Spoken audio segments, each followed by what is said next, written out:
Amen. Alléluia. Amen. Nous bénissons le Seigneur ce matin et nous sommes très reconnaissants pour sa fidélité. Le dimanche passé, le Seigneur faisant grâce, on a commencé à regarder un sujet que j'ai intitulé « La préparation de l'Église à la seconde venue du Seigneur ». Amen. Et nous avons dit beaucoup de choses et pendant tout le temps que nous avons regardé ce sujet la semaine passée, c'était une façon de préparer le chemin pour qu'on puisse rentrer dans le vif du sujet. C'est un sujet qui est très important dans le sens que lorsque le Seigneur était sur la terre, dans les jours de sa chair, il a vraiment insisté là-dessus. Mais quand il parlait de ce sujet-là, il mettait dans le gros plan le royaume des cieux. Donc, le royaume des cieux, il le présentait dans toutes ses dimensions. Et c'est dans la présentation du royaume des cieux qu'il ouvre une fenêtre pour nous parler de sa seconde venue. Ça veut dire que sa seconde venue est liée à l'établissement du royaume. Et donc, on a dit quelque chose de fondamental. Donc, je vais reprendre cette idée-là rapidement avant de rentrer dans le sujet. Exode, le chapitre 6, le verset 2. Exode, chapitre 6, verset 2.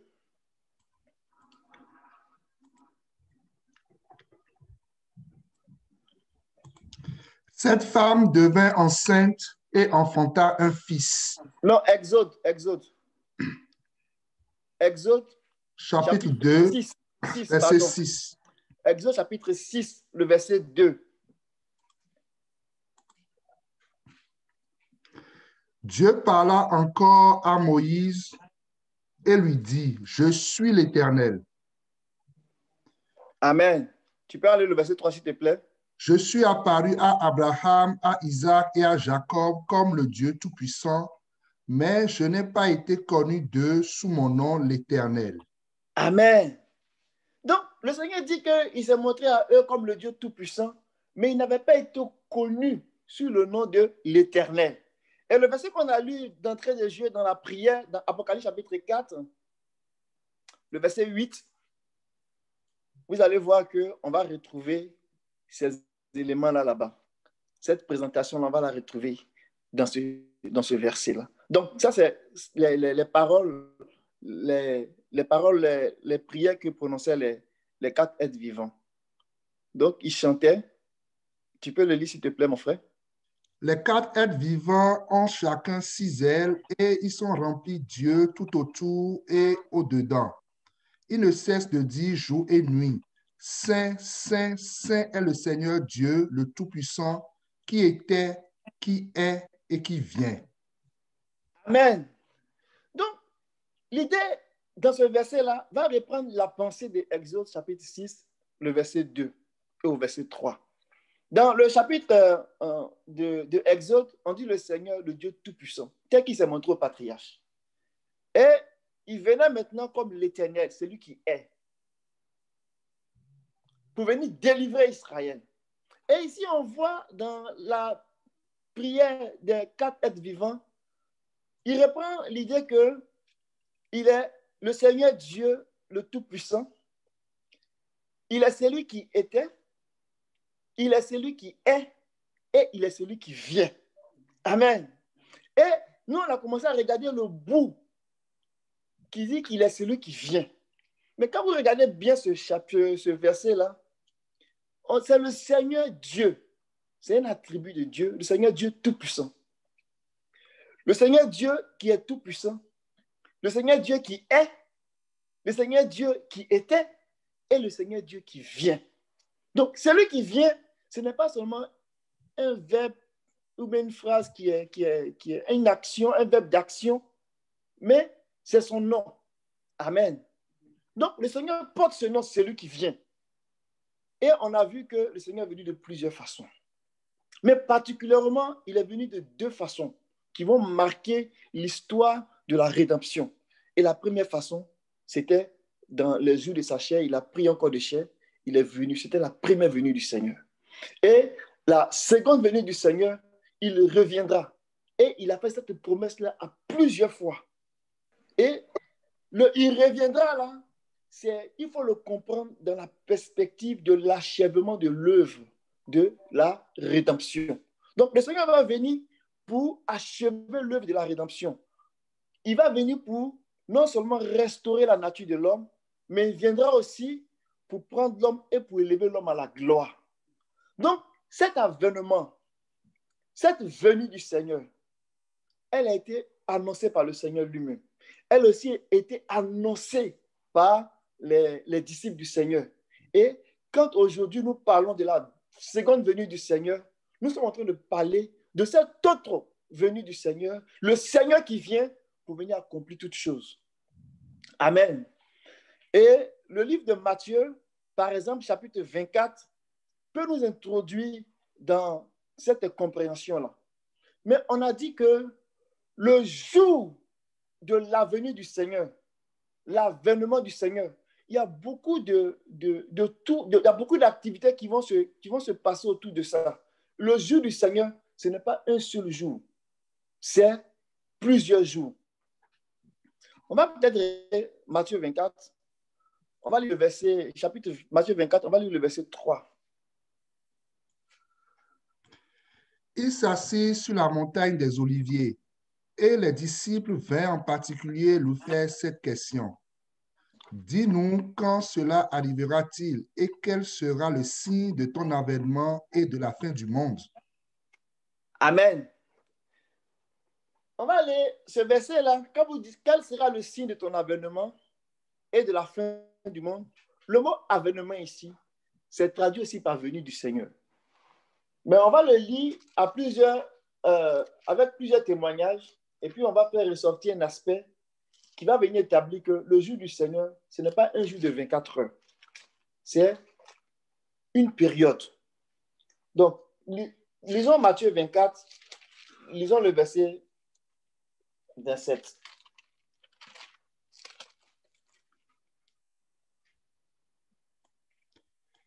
Car comme l'éclair part de l'Orient et se montre jusqu'en Occident, ainsi sera l'avènement du Fils de l'homme.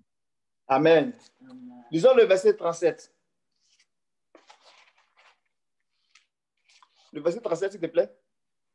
Ce qui arrivera du temps de Noé arrivera de même à l'avènement du Fils de l'homme. Amen. On peut lire le verset 39. Et il ne se doutait de rien jusqu'à ce que le déluge vînt et les emporta tous. Il en sera de même à l'avènement du Fils de l'homme. Amen. Amen. Maintenant, allons-y dans le témoignage de Luc. Luc, chapitre 17, verset 26.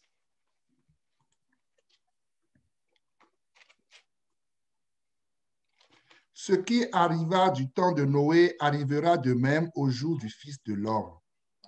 Alléluia.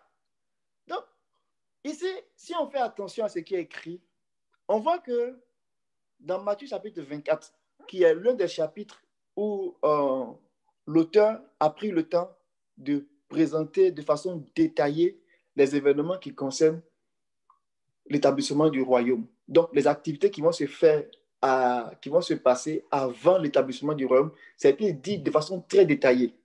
Luc en parle, Marc en parle, mais Matthieu en parle de façon beaucoup plus détaillée. Et toutes les fois que on voit que dans le chapitre 24, Matthieu parlait d'événements, c'était pas forcément, on n'avait pas la pluralité des jours. Mais les mêmes événements qui sont racontés dans Matthieu 24, Luc en parle aussi dans Luc 17.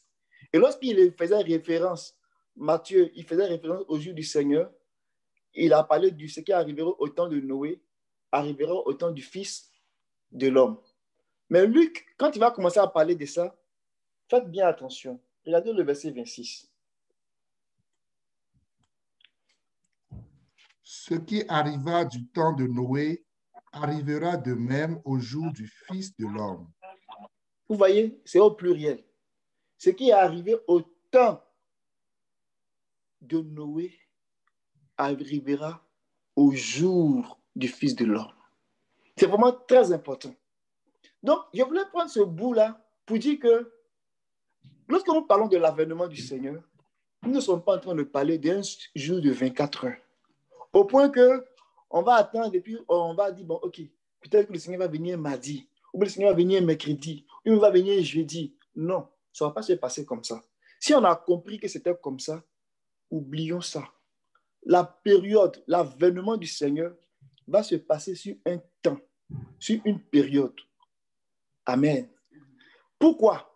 Parce que ce qui doit se passer avant que le Seigneur ne vienne, c'est un rapport avec l'œuvre de la rédemption.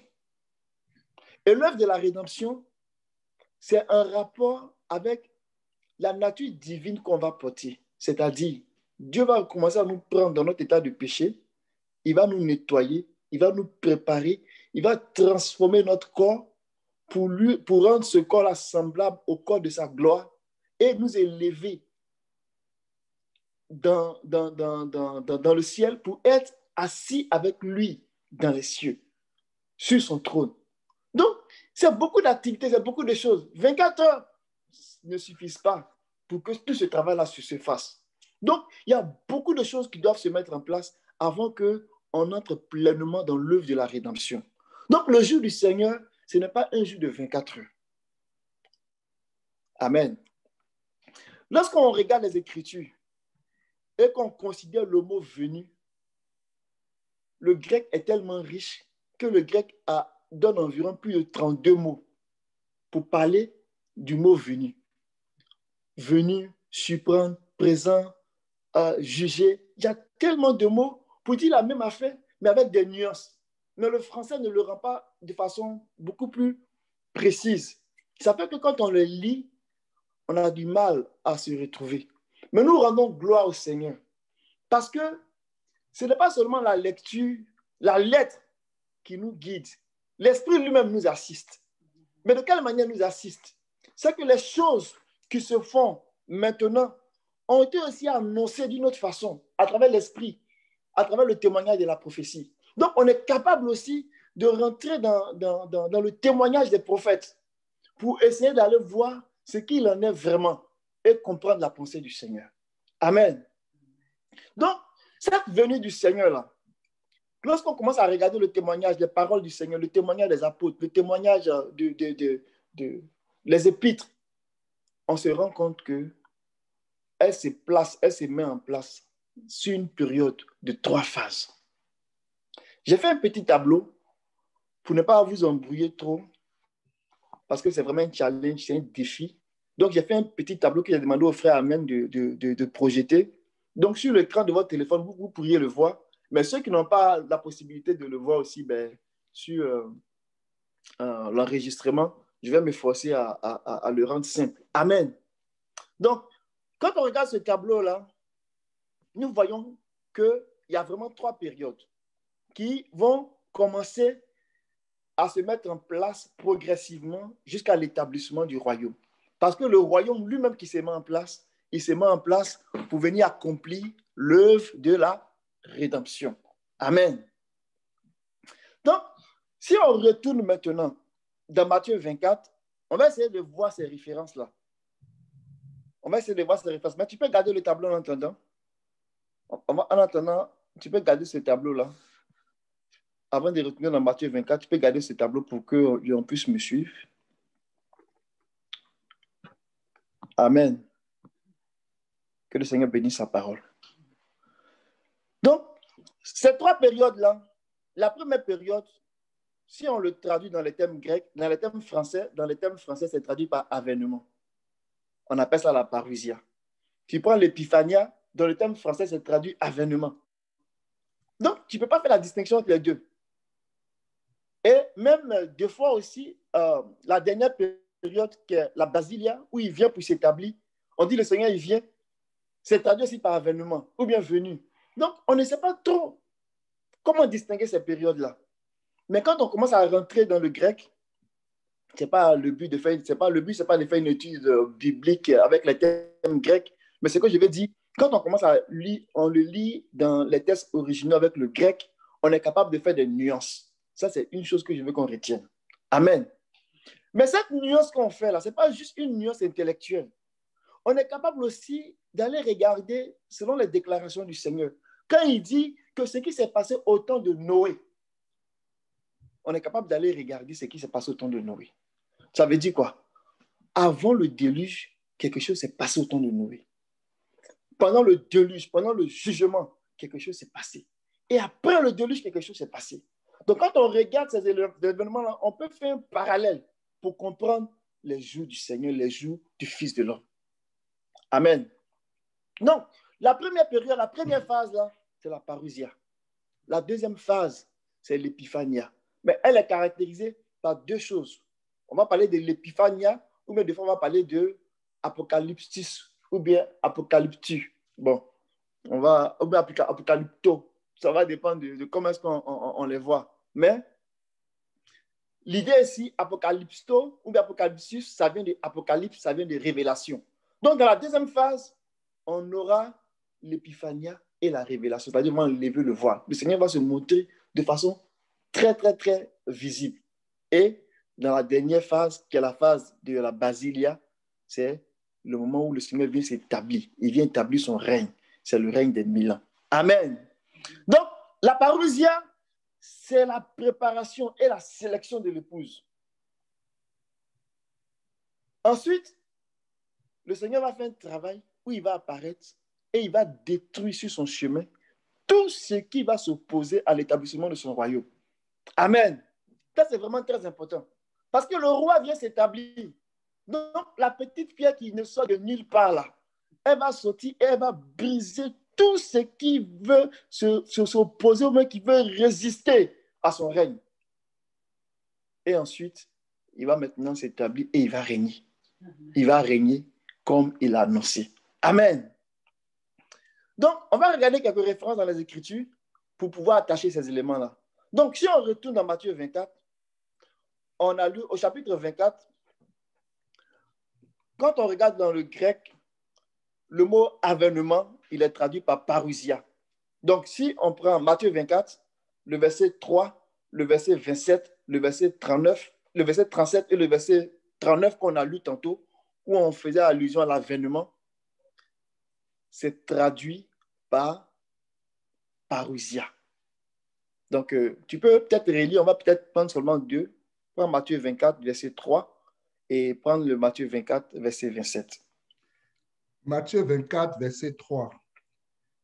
Il s'assit sur la montagne des Oliviers et les disciples vinrent en particulier lui faire cette question. Dis-nous quand cela arrivera-t-il et quel sera le signe de ton avènement et de la fin du monde. Amen. Verset 27. Car comme l'éclair part de l'Orient et se montre jusqu'en Occident, ainsi sera l'avènement du Fils de l'homme. Verset 37. Ce qui arriva du temps de Noé arrivera de même à l'avènement du Fils de l'homme. Et le verset 39. Et il ne se doutait de rien jusqu'à ce que le déluge vint et les emporta tous. Il en sera de même à l'avènement du Fils de l'homme. Amen. Amen. Donc, ici, partout où c'est marqué avènement, si on prend le dictionnaire Strong, donc les références que je vous ai laissées là, vous pourriez aller faire les recherches sur la Bible Strong. Vous allez voir que si vous cherchez, vous cliquez, vous verrez. On n'a pas le temps de le regarder parce qu'on n'a qu'une heure. Donc, je vous laisse le soin d'aller le regarder.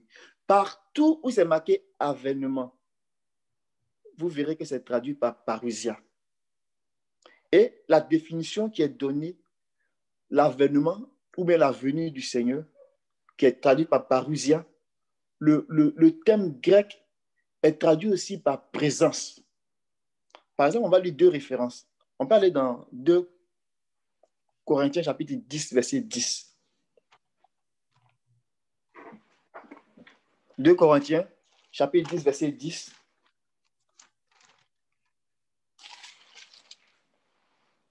Car, dit-il, ces lettres sont sévères et fortes, mais présent en personne, il est faible et sa parole est méprisable. Amen. Ici, le bout que je voulais prendre, c'est le présent en personne. Le présent. Le terme présent ici. On parlait de Paul. quand il écrit, on se dit, mais cet homme-là, il est très puissant. Mais quand on le voit, il ressemble vraiment à Paul. Il est petit. Amen. D'apparence, il ressemble pas à quelqu'un d'imposant. Mais quand il commence à parler, on a une idée du mystère qu'il a du Seigneur. Amen. Donc, le mot qui est traduit par présent, c'est traduit dans le mot grec par parousia. Si on va dans Philippiens 2, verset 10, ce que je suis en train de faire, je suis en train de vous montrer que le mot avènement du Seigneur, il est traduit aussi, non seulement par venu, mais il est traduit aussi par présence. Dans Philippiens 2, verset 10. Afin qu'au nom de Jésus, tout genou fléchisse dans les cieux, sur la terre et sous la terre.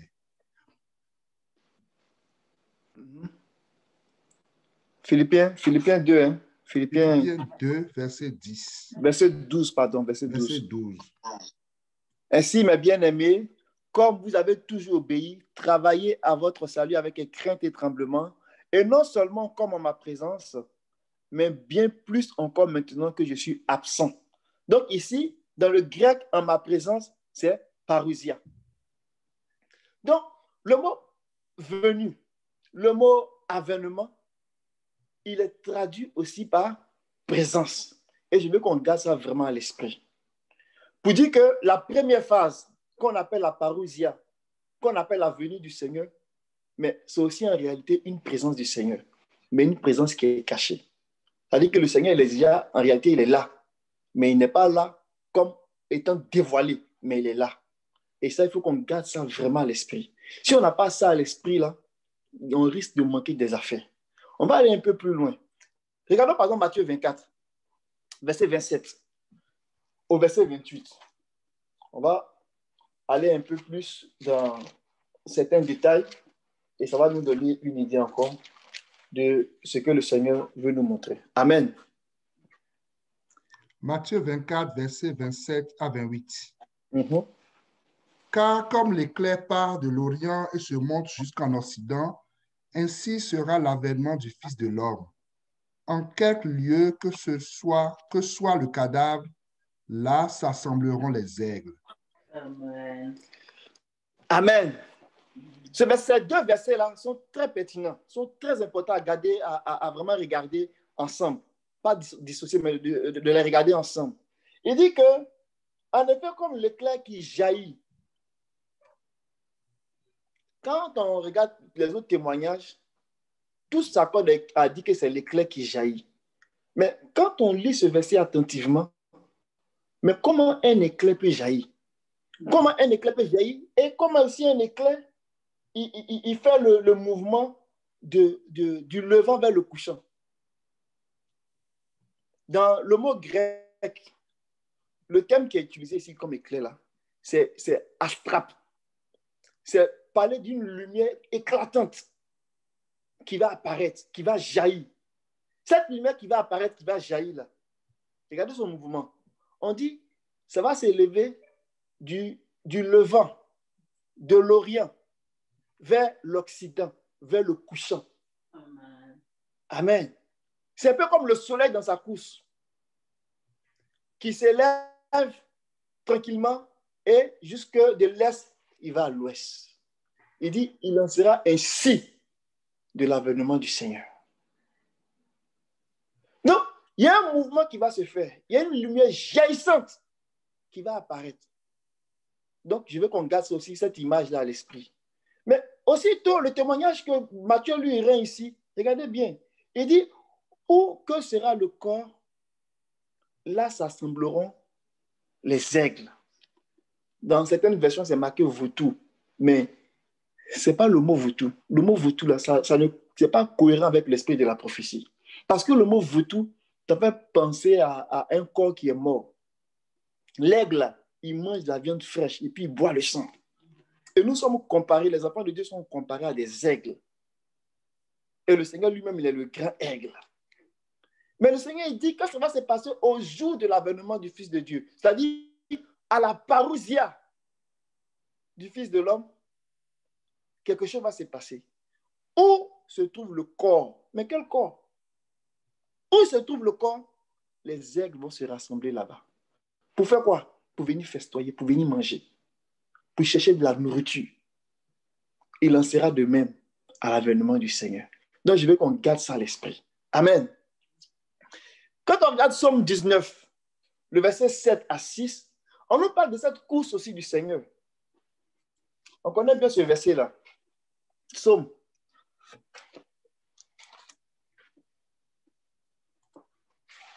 C'est un défi ce matin que de pouvoir tenir dans le temps.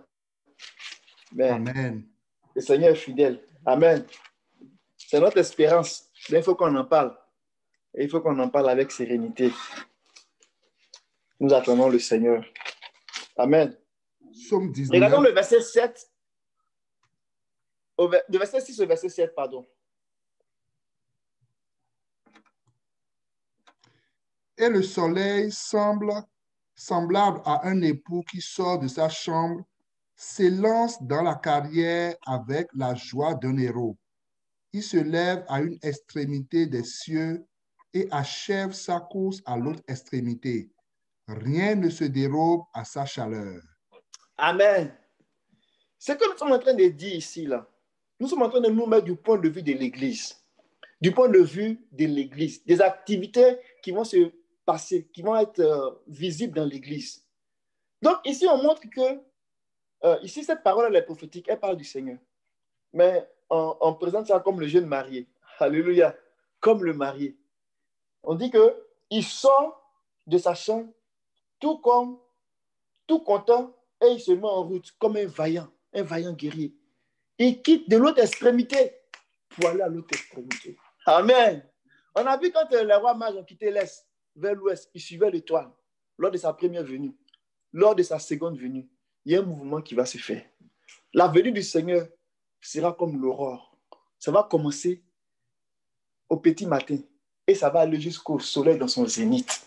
Amen. Donc, il y a un travail qui va se faire. Et la lumière va devenir éclatante. Et le Seigneur nous donne ces éléments-là pour qu'on les ait comme des références et qu'on comprenne qu'il y a un mouvement qui est en train de se faire. Lorsqu'on lit Matthieu 24, verset 37, et que l'auteur ici fait référence au temps de Noé,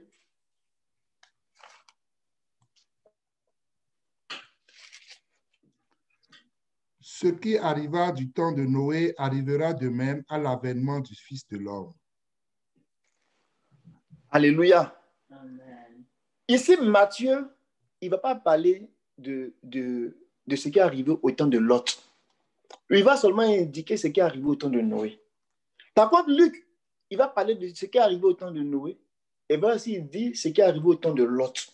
Donc, ça veut dire qu'avec l'autorité de la parole, on peut venir regarder la vie au temps de Noé, le temps de Noé comme un temps prophétique pour comprendre l'avènement du Seigneur. On peut aussi regarder le temps de Lot comme un temps prophétique pour comprendre l'avènement du Seigneur.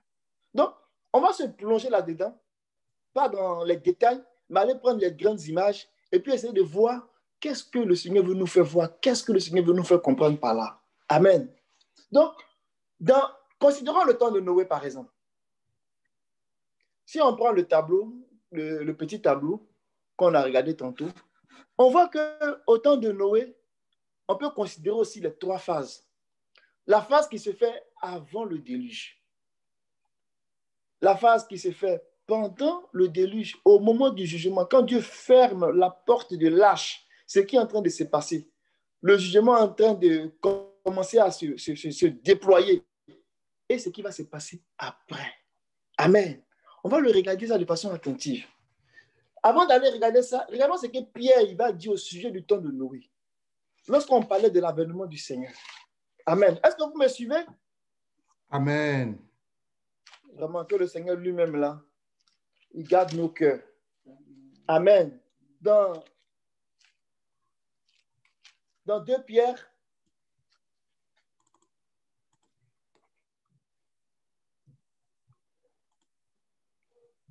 chapitre 3, on va lire le verset 4. au verset 6. Et disant où est la promesse de son avènement, car depuis que les pères sont morts, tout demeure comme dès le commencement de la création. Ils veulent ignorer en effet que des cieux existaient autrefois par la parole de Dieu, de même qu'une terre tirée de l'eau est formée au moyen de l'eau, et que par ces choses le monde d'alors périt, submergé par l'eau. Amen. Ici, Pierre, il fait référence au temps de Noé. Les gens ont commencé, il dit que dans les derniers temps, il y aura des railleries. Les gens vont se moquer, ils vont dire, oh, quand même, soyez sérieux. Depuis que nos pères sont pères, les choses sont restées telles. Rien n'a changé. Et Pierre, il prend le soin de dire que n'ignorez pas qu'il y a eu un premier monde. Et ce premier monde-là a disparu par le déluge. Donc ici, Pierre, il fait référence à ce qui s'est passé au temps de Noé. C'est très important. Regardez le verset maintenant, le verset 12. Il dit que et qu'il vous faut attendre et hâter l'avènement du jour où les cieux enflammés se dissoudront et où les éléments embrasés se fondront. Or, nous attendons selon la promesse des cieux nouveaux et une terre nouvelle où la justice habitera. Amen. Ici, ce que Pierre est en train de dire ici, là, il va lui dire dans l'esprit de ce qui s'est passé lorsque Noé est sorti de l'arche. C'était un nouveau monde. Donc, c'était une nouvelle terre et c'était un nouveau ciel. Le premier monde avait disparu. C'est vraiment très important. C'est pour cela qu'on peut considérer la période, ce qui s'est passé avant le déluge. Il y avait une activité du Seigneur qui préparait, qui présentait ce que Dieu allait faire. Mais la Bible dit qu'ils n'écoutaient pas. Il y avait des choses qui se passaient. Et le Seigneur prenait son temps pour avertir. Mais ils étaient occupés à faire d'autres choses. C'est pour cela que dans Matthieu, quand il en parle, il dit, au temps de Noé, les gens, ils se mariaient. Ils mariaient leurs enfants. Ils faisaient leurs affaires. Et ils ne s'occupaient pas. Pour montrer l'insouciance, en fait. Mais quand le jugement est arrivé, ce premier monde est passé. Et il y a un nouveau monde qui s'est établi. Et c'est là que Pierre dit que des nouveaux cieux et une nouvelle terre. Amen. Et ça fait référence, si on revient dans le temps de l'Église, qu'est-ce que ça veut dire pour nous? Ça veut dire pour nous que ce qui s'est passé au temps de Noé, là, ça va se passer à la seconde venue du Seigneur. Où il y aura une phase avant le jugement, il y aura un jugement qui va se produire. Et il y aura ensuite un temps après le jugement où on aura le nouveau ciel et la nouvelle terre. C'est la basilia. Donc, c'est vraiment important de faire ces parallèles-là et puis de suivre où est-ce qu'on s'en va et qu'est-ce que le Seigneur veut nous montrer par là. Amen. Et l'apôtre Pierre dit que souvent, ces choses-là ne sont pas évidentes. Et c'est ce que l'apôtre Paul a essayé d'expliquer dans ses lettres de plusieurs façons. Mais ce n'était pas toujours facile à comprendre. Et ceux qui ne comprenaient pas, ils tordaient le sens. Pour vous dire à quel point ce temps-là est un temps vraiment auquel il faut faire attention. Amen. Que le nom du Seigneur soit béni. Amen. Amen. OK.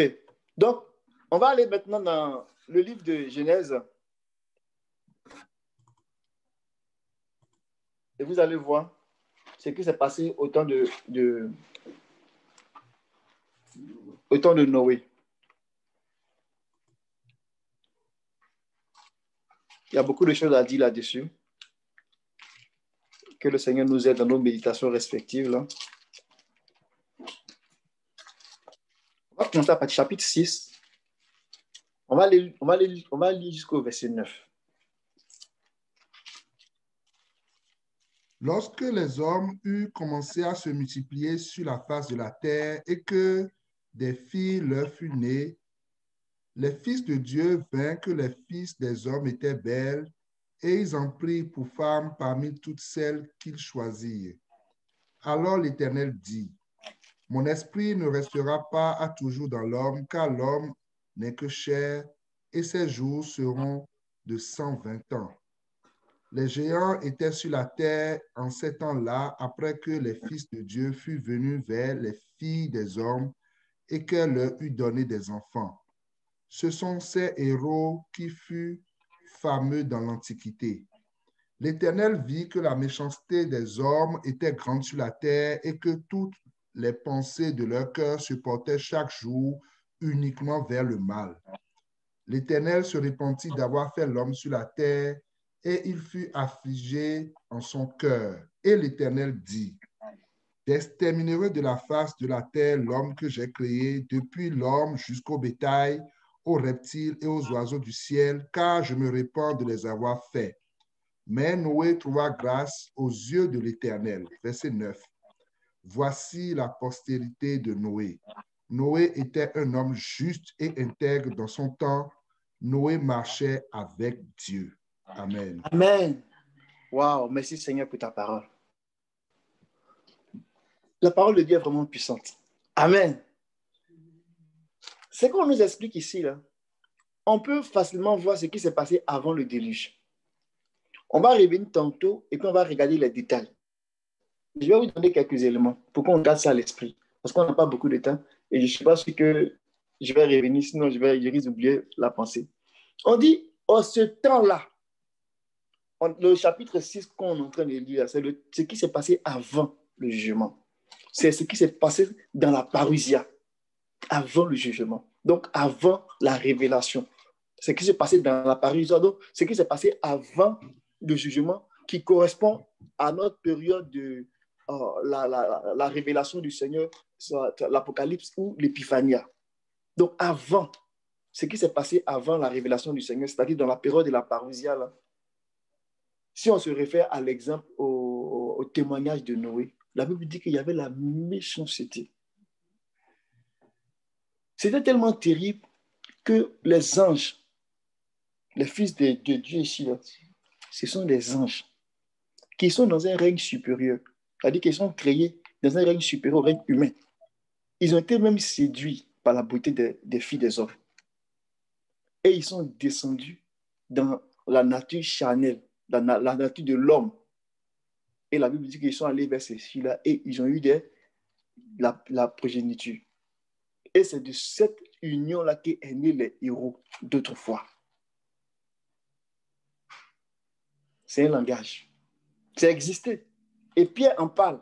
Pierre dit, ce qui s'est passé là, Dieu a condamné les anges qui ont fait ça.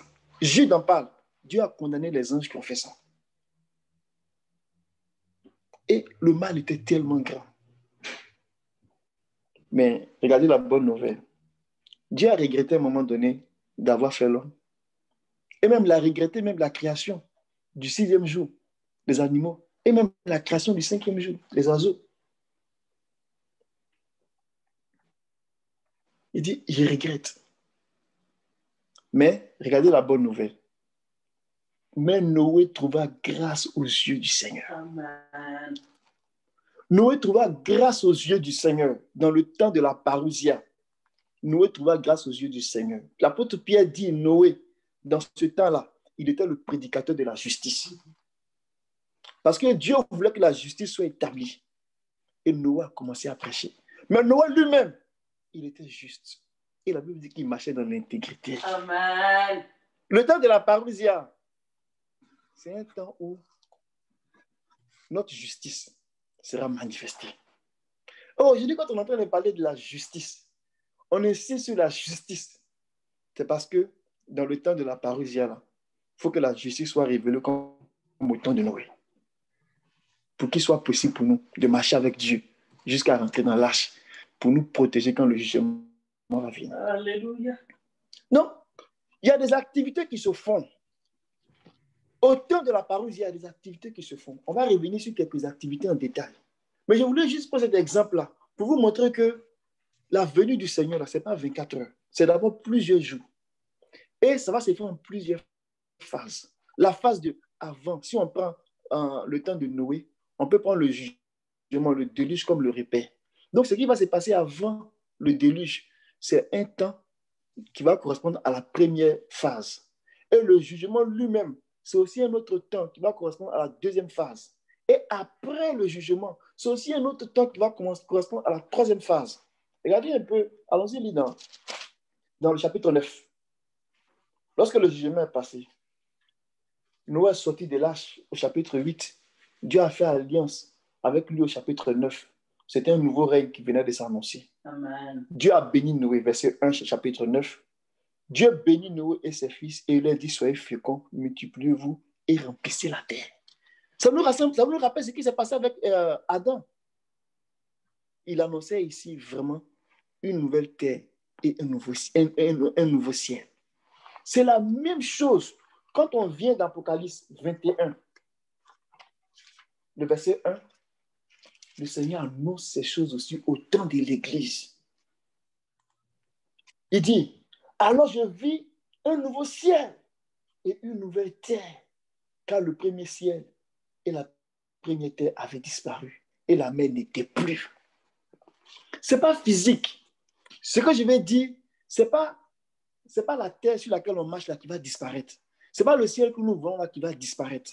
Ce sont des systèmes qui vont disparaître. La preuve, si on lit bien le verset, on voit que la mer n'était plus. Donc si on prend ça physiquement, c'est comme si on va se retrouver ici dans une nouvelle terre où il n'y a pas de mer. Mais s'il n'y a pas la mer, là, il n'y a pas l'eau, ce n'est pas possible. La vie, ça pas, on sera comme une autre planète. Non, ce n'est pas de cette mer-là les questions. Et quand on parle de la mer, c'est des questions des nations.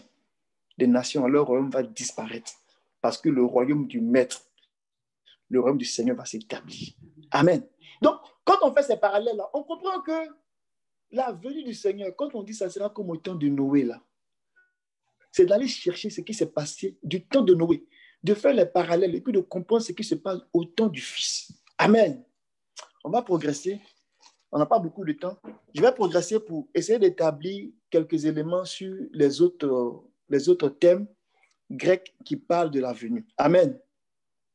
Allons-y par exemple, si on regarde dans 1 Thessaloniciens 3, verset 13, on va nous parler de la parousia, c'est Paul. Dans 2 Pierre, chapitre 3, verset 4 à 12, qu'on a lu aussi, on va nous parler de la parousia aussi. On peut lire par exemple 2 Pierre chapitre 3, le verset 12, on l'a lu tantôt. Ça nous parle de la parousia.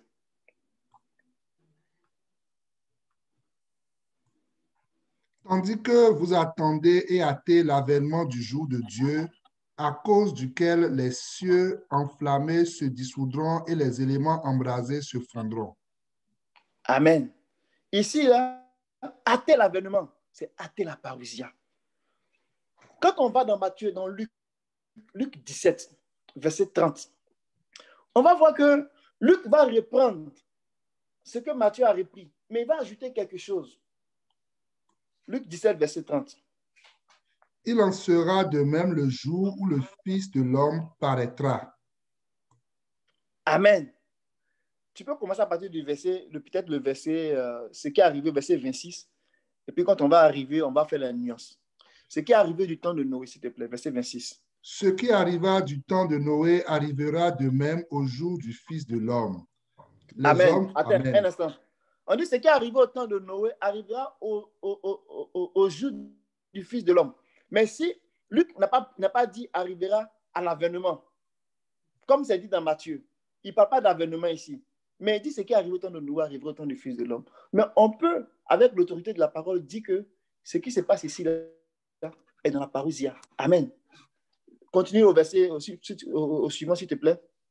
Les hommes mangeaient, buvaient, se mariaient, mariaient leurs enfants, jusqu'au jour où Noé entra dans l'arche, le déluge vint et les fit tous périr. Amen. Donc ici, Luc il raconte la même chose, mais il ne fait pas allusion à la notion d'avènement ou de venue. Mais on voit qu'il décrit un peu ce qui se passe au temps de Noé. Maintenant, au verset 28. Ce qui arriva du temps de Lot arrivera pareillement. Les hommes mangeaient, buvaient, achetaient, vendaient, plantaient, bâtissaient. Oui. Mais le jour où Lot sortit de Sodome, une pluie de feu et de souffle tomba du ciel et les fit tous périr. Amen. Donc, regardez le verset, s'il te plaît.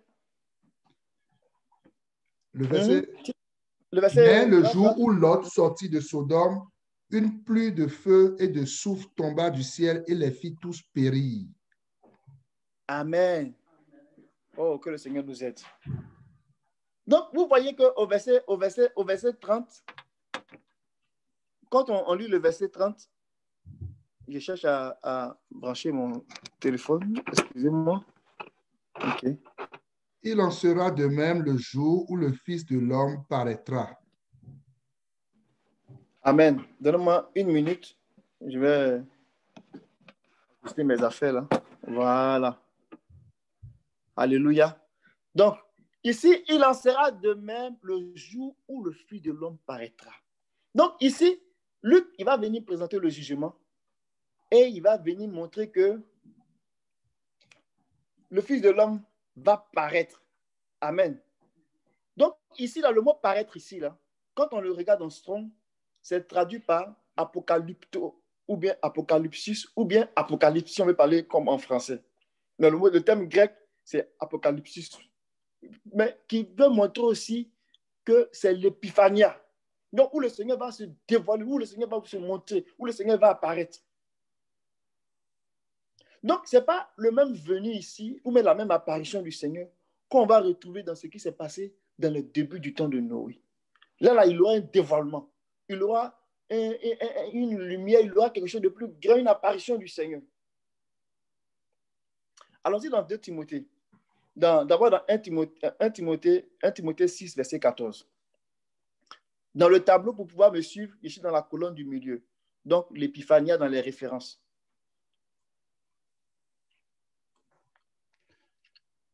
1 Timothée 6, 14. De garder le commandement et de vivre sans tâche, sans reproche, jusqu'à l'apparition de notre Seigneur Jésus-Christ. Amen. Ici, le terme grec qui est utilisé ici, là, apparition, c'est épiphania.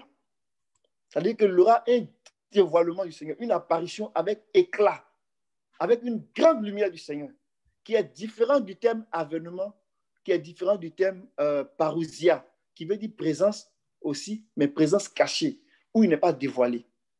Est-ce que vous voyez un peu la nuance? Donc, dans Apocalypse, c'est une présence du Seigneur, mais c'est une révélation du Seigneur, où le Seigneur est dévoilé, il enlève le voile, on le voit tel qu'il est. Dans la parousia, le Seigneur, il est là, mais il est voilé, il est caché. Il est en action, il est en activité, seulement dans le cœur de ceux qui le cherchent. Il est voilé aux yeux du monde. Souvenez-vous que après la résurrection du Seigneur, les hommes qui l'ont insulté, qui l'ont lapidé, ils n'étaient même plus dignes de le voir. Après la résurrection du Seigneur, il ne s'est pas montré aux hommes. Il était avec ses disciples, ceux qui ont aimé son avènement, il était avec eux, jusqu'à ce qu'ils soient enlevés. Le monde ne l'a plus vu. Ils l'ont vu jusqu'à la croix, après ils ne l'ont plus vu. Ils n'étaient plus dignes de le voir. Et le Seigneur va faire la même chose. Dans la seconde venue, quand il va venir dans le temps des parousias, le Seigneur va se cacher dans ceux qui le cherchent. Ceux qui ne le cherchent pas là, ils vont dire, mais tout est pareil. Mais depuis que nos pères sont morts, tout est la même chose, rien n'a changé. Vous nous parlez de quoi? Même des chrétiens qui ne vont pas l'attendre de la même façon, de la bonne façon, qui seront en train d'attendre une trompette qui va sonner un jour donné, à une période donnée, à une heure donnée. Ils ne vont pas réaliser qu'il y a un temps où le Seigneur vient, mais il vient caché. Et ce temps-là, c'est le temps de préparation de l'Église. C'est le temps de sélection de l'Église. Oh, que le Seigneur nous aide. Amen. Amen. Dans 2 Timothée, on va rester dans Timothée, chapitre 4, verset 1, il va encore faire référence à cet avènement, cette apparition du Seigneur, mais qui est traduit par épiphania. 2 Timothée 4, verset 1. Je t'en conjure devant Dieu et devant Jésus-Christ qui doit juger les vivants et les morts, et au nom de son apparition et de son royaume. Amen. Au nom de son apparition et de son royaume. Ici, au nom de son épiphania et de son royaume, c'est-à-dire de son établissement. Quand on pourrait voir dans Matthieu 25, le verset 31, pour venir parler de quand il va venir s'établir. Donc ici, on fait la distinction entre son apparition et son établissement. Donc, il y a la parousia, des activités qui vont se faire avant le temps où il va apparaître. Et après l'apparition, il y a son établissement. Amen. Dans 2 Timothée chapitre 4, verset 8 aussi, on peut voir la référence aussi là-bas. Désormais, la couronne de justice m'est réservée. Le Seigneur, le juste juge, me la donnera dans ce jour-là, Alléluia. et non seulement à moi, mais encore à tous ceux qui auront aimé son avènement. Amen. Vous voyez ici comment le français c'est mal traduit. Ça peut nous tromper. Ici, qui auront aimé son avènement. Si tu le lis ici, tu peux le lire dans l'esprit de Matthieu 24, verset 3, ou bien verset 27, ou bien verset 37, ou bien verset 39, c'est-à-dire confondre avènement parousia avec avènement ici, qui est traduit par épiphania. Que le Seigneur nous aide. Amen. Et si on prend une autre référence dans Matthieu 25, verset 3, verset 31 que je disais tantôt, vous allez voir comment le Seigneur il vient pour établir le royaume. Et c'est traduit, cette façon de venir là, c'est la basilia, c'est l'établissement. C'est une venue établissement. Matthieu 25, verset 31. S'il te plaît. Lorsque le Fils de l'homme viendra dans sa gloire avec tous les anges, il s'assiera sur le trône de sa gloire. Amen. Amen. Amen. Quand il viendra avec ses anges, il s'assiera sur le trône de sa gloire. Cette venue ici-là, c'est la venue établissement. C'est-à-dire que c'est traduit par venir s'établir. Il vient pour s'établir. C'est la basilia. Donc, tous ceux qui auront aimé son apparition, son épiphania, pouvoir jaillir sa gloire et son royaume, c'est-à-dire sa basilia, son établissement. Donc, le Seigneur est dans une logique. Il vient pour achever l'œuvre de la rédemption, mais il vient dans un temps de parousia, dans une présence où il est en activité. Et on va regarder tantôt quelques éléments de la parousia qui caractérisent la parousia, où le travail de la parousia, là, quand ça va arriver on va dire, à son summum, quand ça va devenir mature, c'est là maintenant que son apparition va se faire. Donc, le voile va s'enlever. Et quand le voile va s'enlever, le Seigneur va juger tous ceux qui se sont opposés à lui. Parce qu'il se révèle pour venir s'établir. Donc, en se révélant, il va trouver des éléments, des individus, des choses, des activités qui sont contre ses intérêts, qui sont contre l'établissement de son royaume. Donc, il n'aura pas le choix que de détruire ces éléments-là avant de venir s'installer. Et c'est dans cette période-là que l'homme du péché aussi va apparaître. L'iniquité va se manifester. Mais le Seigneur va venir pour le détruire. Il va détruire le système de Babylone. Il va détruire tout ce qui a été développé, tout ce qui a été fait durant la période de la parousia, mais qui a été fait contre ses intérêts et qui a pris forme et qui arrive à sa maturité. Quand le Seigneur va apparaître, il va détruire toutes ces choses-là. Et le jugement sera consommé. Et après, ensuite, il va établir son royaume. Amen. C'est pour cela que lorsque nous regardons ces 3 périodes-là, dépendamment de la période dans laquelle on se trouve, l'attention du Seigneur ne se porte pas sur les mêmes choses. Ce que je vais dire, par exemple, c'est quoi? Dans la période de la parousia, l'attention du Seigneur se porte sur comment il prépare l'Église, comment il sélectionne l'épouse. Ça correspond, si je vais faire un parallèle, à Matthieu 25. Quand on dit le royaume des cieux est semblable à 10 vierges qui vont à la rencontre de l'épouse, de l'époux. Ils vont à la rencontre de l'époux. Il y avait 5 qui étaient sages et il y avait 5 qui étaient folles. Ça correspond à cette partie-là. Il y a un travail qui se fait, c'est la parousia. Le Seigneur ne s'est pas encore dévoilé. Et il vient chercher l'église. Il prépare l'église. C'est un temps vraiment très précieux pour le Seigneur. Parce que s'il n'y a pas de parousia, il n'y aura pas d'épiphania. S'il n'y a pas d'épiphania, il n'y aura pas d'établissement du royaume. Donc le Seigneur s'assure que ce qui doit être fait pendant la parousia, là, qu'elle soit faite. Regardez un peu l'image au temps de Lot. Abraham, c'était un croyant. Abraham était juste. Lot aussi, c'est un juste, c'est un croyant. Mais on voit qu'au chapitre 18, ce sont les événements qui se passaient avant le jugement de Sodome et Gomorrhe. Il y avait des activités qui se passaient dans la vie de certains croyants, comme Abraham. Dans cette période, Abraham était préoccupé par le fils. Abraham était préoccupé par Isaac. il faut qu'Isaac naisse. Mais l'autre était ailleurs. Parce que l'autre, il a déplacé ses tentes vers Sodome. Il a déplacé ses tentes vers les portes de Sodome. Il allait se confondre à Sodome. Mais quand on parle de Sodome, là, on parle d'un type de Babylone. On parle d'un type de Babylone. On parle de l'église qui est devenue rebelle. Souvent, les gens m'ont dit non, mais c'est trop fort comme comparaison. Mais regardons Ésaïe. Ésaïe chapitre 1.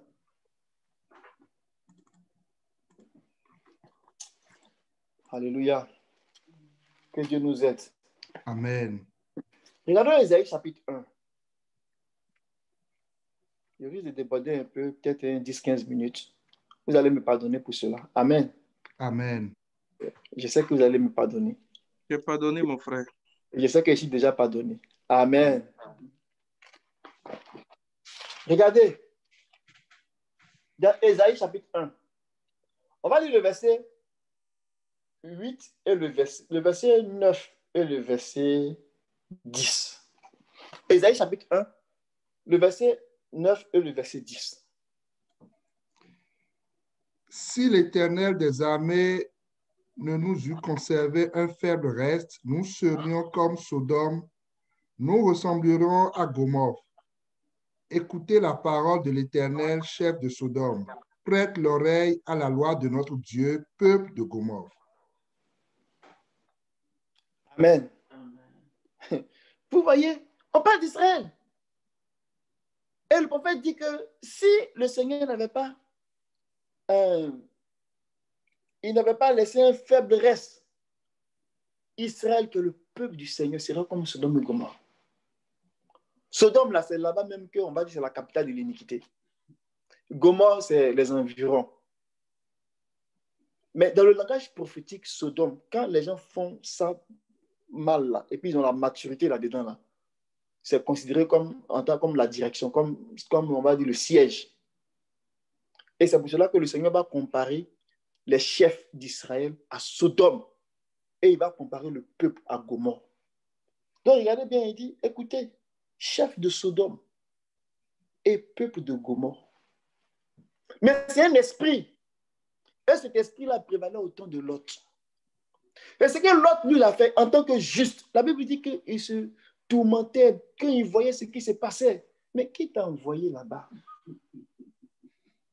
Mais comme Dieu a amour, on dit qu'il s'est délivré le juste, il s'est souvenu de Lot à cause d'Abraham. Sinon, Lot allait périr. Mais vous voyez comment le Seigneur a traité Lot et comment le Seigneur a traité Abraham?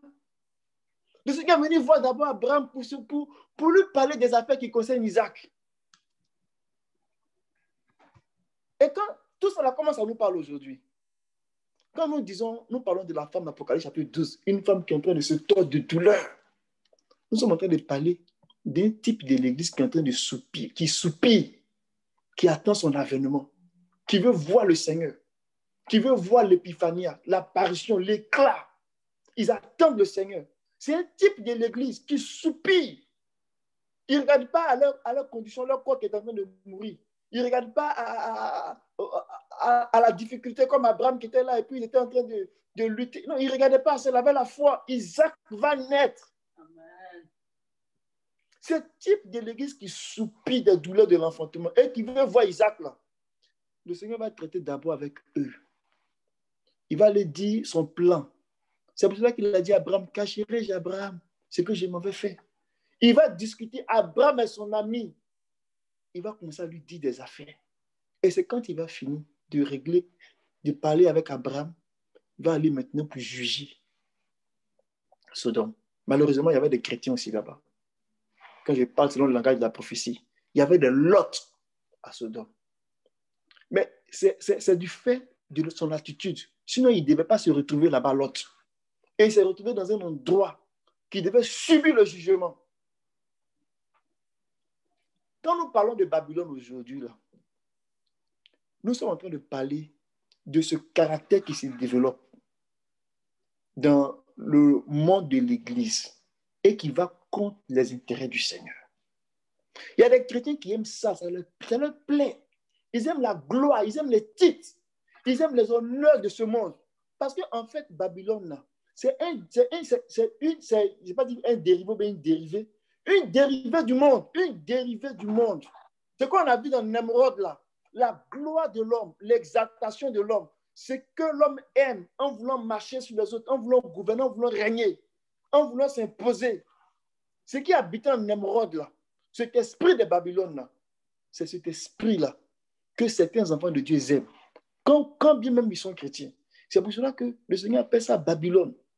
Donc, on peut avoir un système religieux des gens qui connaissent Dieu, mais parce qu'ils ont le cœur attaché à ces choses-là, ils sont en train de faire des choses qui sont contraires au Seigneur.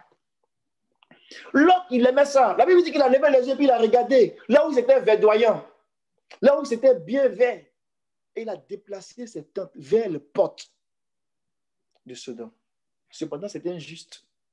Quand il est arrivé là-bas, il s'est rendu compte qu'il s'est fait piéger. Il tourmentait son âme. Son âme était tourmentée par ce qu'il voyait. Parce qu'il voyait même des enfants. Des enfants qui étaient des homosexuels. On ne dit même pas même simplement des impudiques. Des enfants déjà. C'était terrible. Mais le Seigneur, il s'est délivré les justes qui crient à lui. Mais l'autre a laissé sa femme dans cette affaire-là. Et on voit comment l'autre a fini. Parce qu'il n'était pas déjà dans les bonnes dispositions depuis le début. Amen. Il y a beaucoup de choses à dire au sujet de la venue du Seigneur. Lorsqu'on fait des comparaisons et puis on regarde, on voit qu'il y a des parallèles très forts qu'on fait qui peuvent nous amener à réaliser qu'on n'est pas en train de parler des choses pour parler. Nous parlons avec l'autorité de la parole prophétique. C'est vraiment important. Nous parlons avec l'autorité de la parole prophétique. Et la parole prophétique nous dit que ce qui est arrivé au temps de Noé, où il y avait des géants qui sont descendus, ces géants qui sont descendus là, on les voit aujourd'hui, ces géants-là. Ce sont les enfants de Dieu, des hommes de Dieu qui sont au ciel et qui ont perdu leur position à cause du monde. Ils se sont fait séduire par la queue du dragon et ils ont été jetés dans la nature terrestre. Et ils ont commencé à faire des alliances avec des femmes. Ils ont commencé à vivre dans l'infidélité. Ils ont commencé à avoir des noms de renom, des grands noms, chercher des titres, des royaumes à s'établir partout. Et dans le fond, à se poser à Christ. On va voir ceux-là. Parce que ce qui arrive au temps de Noé arrivera au temps du Fils de l'homme. C'est spirituellement qu'on en juge. Et que Dieu nous aide. Amen. Donc, le temps de la parousia, c'est un temps où le Seigneur va rassembler vraiment les élus. C'est pour ça que dans Matthieu 24, quand on regardait ça tantôt, la Bible dit que ça sera comme la lumière éclatante, l'éclair qui va jaillir. En fait, c'est la lumière qui est comme la lumière du soleil qui va briller du levant au couchant. Et qu'est-ce qui va se passer? Là où sera le corps, c'est là que les aigles vont s'assembler. Dans le temps de la parousia, là, il y aura des aigles qui vont chercher le corps. Ce n'est pas une question de mode où on dit, ah, maintenant avec des églises là, on commence à voir beaucoup de gens font église des maisons, ça c'est à la mode. Ce n'est pas la mode, ce n'est pas une question de mode. C'est une question de le Fils de l'homme arrive. Et là où se trouve le corps, c'est là que les aigles vont s'assembler. Ils vont commencer à chercher la nourriture. Ils vont commencer à chercher la parole. Quand on parle de parole prophétique, ce n'est pas parce qu'on veut faire joli ou on veut trouver de nouveaux concepts. Non, c'est parce qu'il arrive un temps où le corps doit être nourri. Mais nourri pour faire quoi? Le corps doit être nourri pour que le mystère que Dieu a préparé depuis tout le temps, ce mystère-là est sur le point de se révéler pleinement et de s'exécuter, de s'accomplir. C'est pour cela qu'on est en train de chercher où se trouve le corps. Ceux qui ne seront pas dans le corps, ils ne verront pas le dévoilement du mystère et ils ne participeront pas à la manifestation du mystère. On a vu comment l'autre a fini, il était juste. On a vu comment Abraham a fini, il était juste. La période de la parousia, là, c'est une période où il y a beaucoup de choses qui vont se passer. Mais l'élément le plus important que nous devons retenir, j'ai plusieurs éléments ici, mais je ne vais pas rentrer là-dedans aujourd'hui. Dieu faisant grâce, je vais les aborder un peu plus tard. Mais l'élément le plus important de la parousia, étant donné que ça prépare l'épiphania et que ça prépare aussi la basilia, le Seigneur a mis le projecteur là-dessus parce que c'est à cette période-là qu'il va rentrer en union avec l'Église fidèle. Donc, le Seigneur a mis le paquet. Pour que quoi? Pour que le mystère de la rédemption, ce qu'il a caché depuis tous les âges, dans tous les âges, depuis les temps anciens, et qu'il a révélé au temps des apôtres et des prophètes de Christ, et qui maintenant va pour rentrer dans sa phase exécutoire. Ce mystère-là va s'accomplir pleinement dans le temps de la parousia. La lumière sera grande, la connaissance du Seigneur sera grande. On va lire un verset auquel on fait référence quand on parle de ça. Alors, c'est dans Daniel chapitre 12, le verset 8 à 10. Que Dieu nous aide.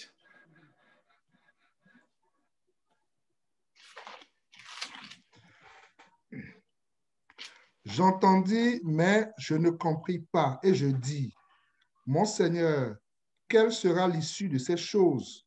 Il répondit, va Daniel, car ces paroles seront tenues secrètes et scellées jusqu'au temps de la fin. Plusieurs seront purifiés, blanchis et épurés. Les méchants feront le mal et aucun des méchants ne comprendra, mais ceux qui auront de l'intelligence comprendront. Depuis le temps où cessera le sacrifice perpétuel et où sera dressée l'abomination du dévastateur, il y aura 1270 jours. Heureux celui qui attendra et qui arrivera jusqu'à 1235 jours. Amen. Amen. La période de la parousia, Daniel fait référence à cette période-là. Il va arriver un temps où Dieu, le Seigneur Dieu, avant de rentrer dans l'accomplissement, avant de rentrer dans le dévoilement de sa personne de façon visible, il va faire un travail en profondeur. Il va venir nous blanchir, il va venir nous nettoyer avec sa parole. Et c'est ce que Daniel est en train de dire ici. Il dit, plusieurs seront purifiés, blanchis. Alléluia. Au temps de la parousia. Parce que si on n'a pas vécu cette expérience-là, on ne peut pas manifester le corps de sa gloire.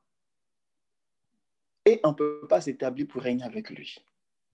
C'est pour cela que dans ce temps de la parousia, la parole sera abondante. La vérité sera abondante. Et plus la vérité va commencer à se révéler de façon abondante, on va commencer à identifier la laideur de la fausseté.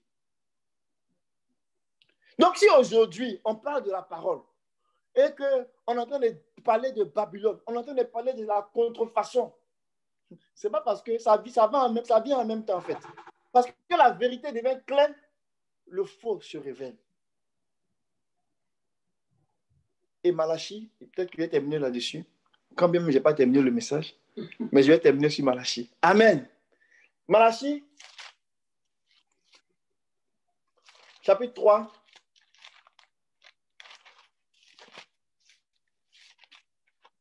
Le dernier livre, dépendamment des versions, je ne sais pas si c'est les mêmes versets. Si on lit les versets à partir du verset 1 à 2. Mais lisons le verset 3. Voici, j'enverrai mon messager, il préparera le chemin devant moi, et soudain entrera dans son temple le Seigneur que vous cherchez. Et le messager de l'alliance que vous désirez, voici, il vient, dit l'Éternel des armées. Qui pourra soutenir le jour de sa venue? Qui restera debout quand il paraîtra? Car il sera comme le feu du fondeur, comme la potasse des foulons. Verset 3. Il s'assiera, fondra et purifiera l'argent. Il purifiera les fils de Lévi. Il les épurera comme on épure l'or et l'argent. Et ils présenteront à l'Éternel des offrandes avec justice. Amen. Ici, Malachie dit beaucoup de choses. Hein. Le jour du Seigneur, là, quand on lit le verset qui précède, c'est le verset du chapitre 2, la dernière phrase, on dit, où est le Dieu du jugement? Où est le Dieu du jugement? Et on commence à l'introduire. Où est le Dieu de la justice? Où est le Dieu du jugement? Où est-ce qu'il est? Malachie dit non, tranquillisez-vous, il arrive. Il dit, j'enverrai d'abord mon messager. Cette parole-là s'est déjà accomplie à sa première venue. par Jean-Baptiste qui était son messager, qui a plané le chemin du Seigneur. Mais le Seigneur lui-même, soudain, il est apparu dans son temple. Et il a commencé à prêcher dans le temple. Alléluia. Mais cette parole va s'accomplir encore lors de la parousia. Le Seigneur va venir. Il va venir pour blanchir les fils de Lévi. On est plus sous l'ancienne alliance. Mais quel fils de Lévi va venir blanchir? Il va venir blanchir ses serviteurs. Il va venir nettoyer l'église, nettoyer la fausseté dans l'église. Parce qu'il est en train de préparer cette épouse-là. C'est pour cela que dans Éphésiens chapitre 5, le verset 25 à 27, il est question de cela. Amen. Je lis. Je prends le dernier bout. Il dit, comme le Christ a aimé l'Église, il s'est livré lui-même pour elle. Amen. Lui-même pour elle. Afin de la consacrer en la purifiant. Donc vous voyez le travail de purification là. En la nettoyant. Par quel moyen? Par le bain d'eau de la parole. Donc c'est par la parole que le Seigneur va faire un nettoyage dans l'église. Mais le verset 26 là, si ce n'est pas fait, le verset 27 ne peut pas s'accomplir. Parce que le verset 27 dit, pour faire paraître, alléluia, devant lui cette église glorieuse, sans tache, ni ride, ni rien de semblable, mais sainte et sans défaut. Parce qu'il faut qu'il dise, voici, cette fois-ci, la Ève qui est la chair de ma chair, les os de mes os. Donc, pour que l'église soit dans la même nature que lui, au verset 27, sans défaut, sans tache, ni ride, ni rien de semblable, il faut que le verset 26 se produise. Or, le verset 26 dit qu'il faut qu'il vienne pour purifier, nettoyer par la parole. C'est la raison pour laquelle la venue du Seigneur, la première phase qui est caractérisée par la parousia, qui sera comme un temps, du temps de Noé, un temps comme du temps de Lot, avant le jugement, avant les choses sérieuses en termes de jugement et de destruction ne se produisent, Dieu va faire un travail au milieu de son peuple. Donc, l'église que nous sommes, nous qui nous préparons à la venue du Seigneur, mes amis, comprenons que le jour du Seigneur ne doit pas venir comme pour venir nous surprendre si nous veillons. Si nous veillons, ce jour ne va pas nous surprendre. Nous aurons le temps de nous préparer, de nous nettoyer, de nous purifier et de comprendre le travail de la rédemption que Dieu est en train de faire. C'est de ça qu'il est question. Et comment nous allons participer à ce travail? Comment nous allons vivre pleinement dans ce travail-là? Comment nous allons réjouir, accomplir les destins de Dieu? C'est de ça qu'il est question. Or, ma prière ce matin, que l'Église de Québec comprenne ces enjeux-là. Que les frères et les sœurs, que nous tous, qu'on soit animés dans notre esprit, cet esprit qui animait Josué et Caleb, quand ils sont revenus de l'expédition, ils ont dit non de l'exploration du pays. Ils ont dit ce que nous on a vu, on n'a pas peur des géants. Si le Seigneur nous est favorable, nous posséderons le pays. Amen. Or, si nous pouvons comprendre ces choses, que les temps que nous vivons là, ce sont les temps de la parousia. Ce sont les temps où Dieu est en train de conduire le mystère qui va nous conduire à l'accomplissement de la rédemption, qui va dévoiler le mystère qui a été caché. Ces temps dans lesquels nous sommes là sont des temps précieux pour le Seigneur. Parce que le Seigneur attend ces temps-là pour l'épiphanie, pour la révélation, afin que vienne l'établissement. Peuple de Dieu, préparons-nous. Que le Seigneur nous bénisse. Que le Seigneur nous fasse grâce. Que le Seigneur ouvre nos yeux. Que le Seigneur nous donne ce qui est nécessaire pour que nous puissions apprécier les temps de purification que nous sommes en train de vivre. Que nous puissions démasquer le vrai, différencier le vrai du faux. Pour que nous puissions nous préparer vraiment à la gloire qui s'en vient au nom de Jésus. Que le Seigneur fasse grâce et que nos yeux s'ouvrent pour que nous puissions vraiment être des serviteurs, des servantes du Seigneur, qui ont à cœur de chercher le Seigneur, qui ne ferment pas les yeux, qui soupirent, qui refusent même de manger, qui cherchent le Seigneur. Seigneur, nous voulons te voir. Seigneur, nous voulons participer à ce temps-là. Des gens qui ont à cœur de dire, Seigneur, ce que tu nous as montré, ce que nous avons vu, nous ne voulons pas rester comme ça. Nous voulons participer à ce qui va se passer. Alléluia. Oh, c'est seulement ceux qui vont soupirer. C'est seulement ceux qui vont avoir cœur qui vont participer. Ce sont seulement les femmes qui vont avoir des douleurs de l'enfantement, qui vont avoir des douleurs, des contractions, qui vont se tordre de douleur, ce sont ces femmes-là qui vont voir le fils mal. Parce qu'il a dit quelque part dans Osée que la femme qui n'est pas prudente, elle ne peut même pas pousser. Au temps où l'enfant doit naître, à cause de sa folie, elle perd l'enfant. Oh, qu'il ne soit pas ainsi pour nous. Qu'il ne soit pas ainsi pour l'Église. Cette femme qui est sage, qui est vigoureuse, avant même que les femmes égyptiennes ne viennent, elle a déjà donné naissance à cet enfant-là. Que le Seigneur attend, que le Seigneur chérit. Oh, que le Seigneur nous aide, que le Seigneur nous équipe et que le Seigneur nous fortifie. Au nom de Jésus. Amen. Amen.